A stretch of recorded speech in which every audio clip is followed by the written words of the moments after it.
Pam Bondi walked into the courtroom, facing Judge Richard Calloway, who initially didn't take her seriously by the time she finished presenting her case. His smirk had vanished, along with the defense's confidence.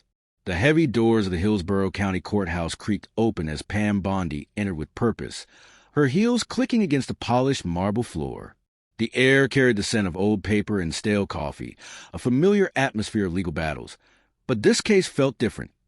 High stakes against an influential corporate giant accused of fraudulent practices. Judge Calloway sat at the front, eyes scanning papers with an unreadable expression. The steady rustling of documents filled the otherwise silent courtroom. Pam caught a slight twitch at his mouth, a smirk of amusement and skepticism, reserved for attorneys deemed too young or too ambitious to hold their ground. Pam, however, was neither. With measured composure, she walked to the plaintiff's table, her heels clicking against the polished hardwood floor.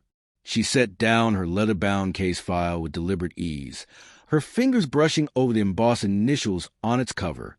Every movement was controlled, calculated. She knew eyes were on her, not just the judges, but the juries, the opposing counsels, the restless galleries. They all expected something from her. Some expected a spectacle. Others expected failure.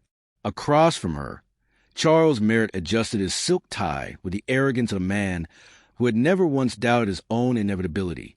His tailored suit spoke of prestige. His silver cufflinks glinted under the overhead lights, a testament to old money, to connections that carried more weight than merit. He exuded confidence, the kind honed through years of courtroom theatrics, smooth-talking jurors, and leveraging favors behind closed doors. Pam had seen his type before. He underestimated her already. That was his first mistake. The heavy courtroom doors swung open once more, and the jury filed in, a dozen men and women, some appearing attentive, others visibly weary from the long proceedings. A middle-aged man in the front row rubbed his temple, as if preemptively bracing for another tedious legal battle. A young woman adjusted her glasses, her eyes sharp with curiosity. Pam took note of each of them, her mind weaving together their stories, their potential biases, their unspoken questions.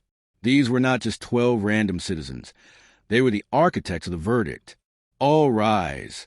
The bailiff's deep voice rang through the room, cutting through the murmurs. Judge Calloway straightened his robe and sat up with an air of practiced indifference. "Be seated," he said, his voice carrying the weight of years in the judicial system. He peered over the rim of his glasses at Pam, studying her as if trying to gauge whether she was worth the court's time. "Miss Bondi," he said, exhaling slowly, his tone laced with something between amusement and skepticism. "Are you ready to proceed?" A hint of a chuckle followed, subtle but not missed.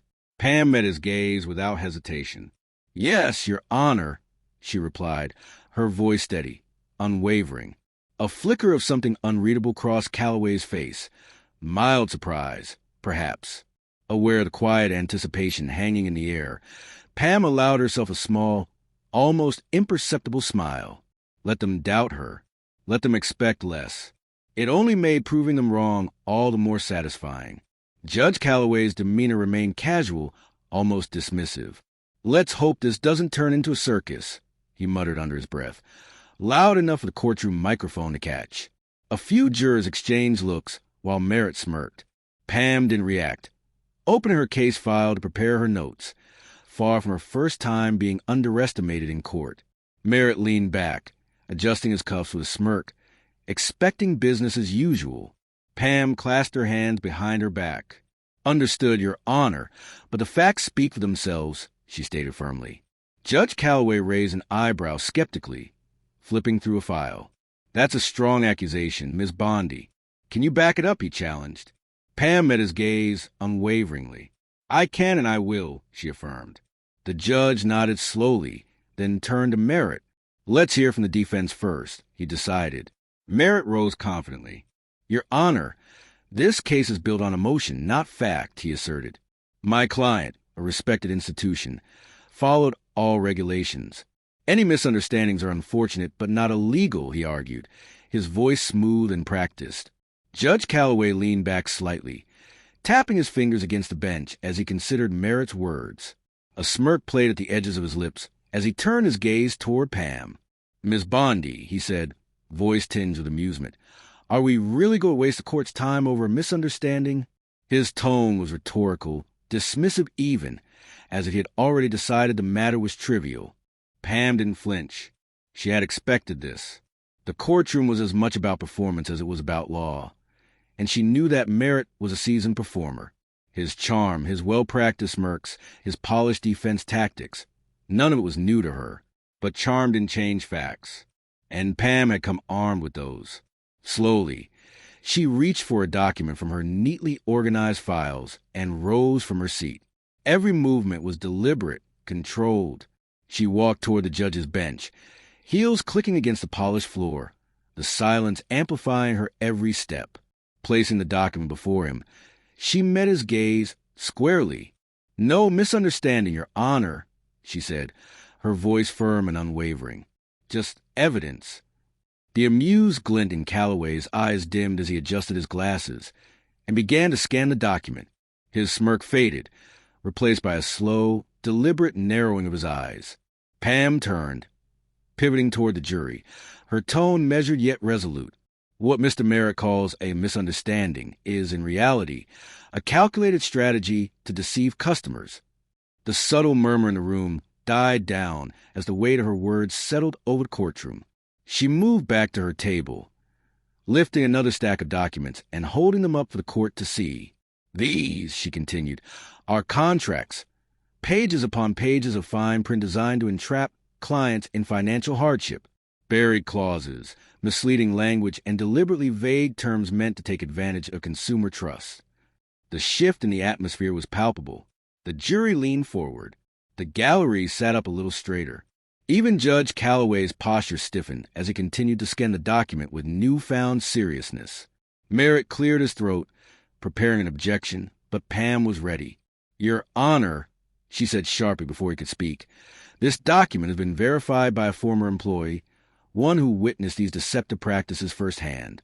Furthermore," she continued, reaching for another folder, "this is a series of email exchanges between company executives, acknowledging the misleading nature of these contracts and deliberately choosing to keep them in place."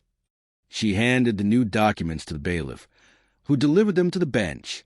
Judge Calloway took them, flipping through the pages, his expression hardening with each line he read. Merritt finally raised his hand in protest. "Objection, Your Honor." "Overruled," Calloway said immediately, without looking up. His tone had shifted entirely, no longer amused, no longer dismissive. He leaned forward, pressing his fingers together as he regarded Pam with a newfound weight. Pam didn't smile. She didn't gloat. She simply straightened her shoulders, standing firm, letting the silence in the room speak for itself. The tide had shifted, and she knew it. The air in the courtroom was thick with anticipation as Pam concluded her presentation, her voice unwavering, her message clear. The weight of her words lingered, hanging in the stillness that followed. Across the room, Merritt shifted uncomfortably in his chair, his fingers tightening around his silk tie. His usual confidence, the smug self-assurance that had carried him through countless trials, was beginning to fray at the edges. Judge Calloway, who had started the day with a touch of amusement in his demeanor, now sat with an expression of measured seriousness. He tapped his fingers against the polished wood of his bench, the sound punctuating the silence like a slow, deliberate metronome. Finally, he leaned forward, folded his hands together. His gaze, sharp and unyielding, settled on Merritt. "Mr. Merritt," he said, his tone heavier than before, "do you have any response to this evidence?" For the first time, Merritt hesitated. It was brief, a flicker of uncertainty crossing his face, but Pam caught it. He glanced down at his notes, flipping through them as if searching for a counterargument, a loophole, a lifeline. But there was none. The usual theatrics, the well-practiced charm, the carefully rehearsed offenses, they had all been rendered useless by cold, hard facts. Pam didn't relax.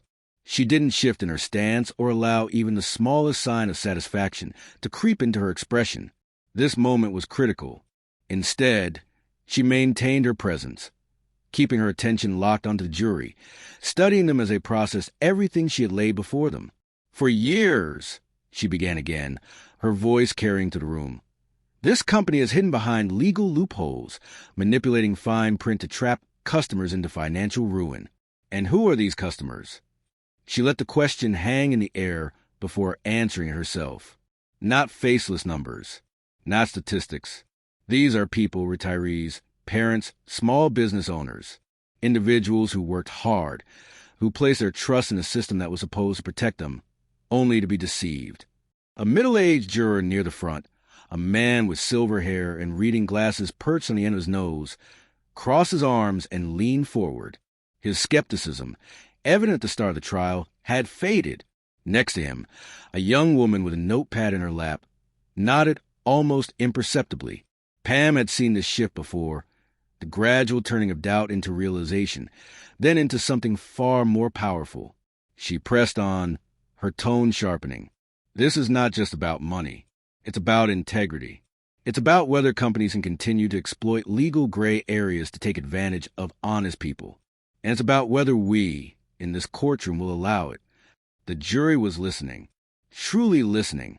Merritt cleared his throat, preparing to object again, but Judge Calloway cut him off with a raised hand. "I think we've heard enough," he said, his voice final. He exhaled through his nose, drumming his fingers against his desk one last time before straightening his posture. He turned to Pam, then back to Merritt. "I see no grounds for dismissal," he announced, his voice carrying across the room with authority. "This case will proceed to trial." A low murmur rippled to the gallery, a mixture of anticipation and whisper reactions. Pam remained still, composed, though internally she registered the significance of the moment. This was not just a procedural victory. It was a turning point. Merritt leaned back in his chair, defeated but attempting to mask it. He adjusted his tie once more, but it was a hollow gesture now. Pam gave a single, steady nod at the ruling, acknowledging it but not dwelling on it. Her mind was already on the next steps. The strategies, the witnesses, the evidence that would be laid out in this week. As the courtroom slowly emptied, the echo of conversations and shuffling footsteps filling the space, Pam lingered for just a moment. She glanced toward Judge Calloway, who sat in quiet contemplation, his fingers steepled beneath his chin. His expression was unreadable, but there was something different in his eyes, perhaps a recognition that this case, this argument, had been more than just another legal battle. Pam didn't need his validation. She had never fought for approval. She had fought for justice, for accountability. And today, she had taken the first step in forcing the court to confront corporate wrongdoing. She gathered her files, exhaling softly as she moved toward the door. One battle was won, but the war was far from over. In that moment, Pam Bondi wasn't just an attorney. She was a voice for justice, challenging a system designed to favor the powerful. She left the courtroom with the confidence that she had made a difference, one case at a time.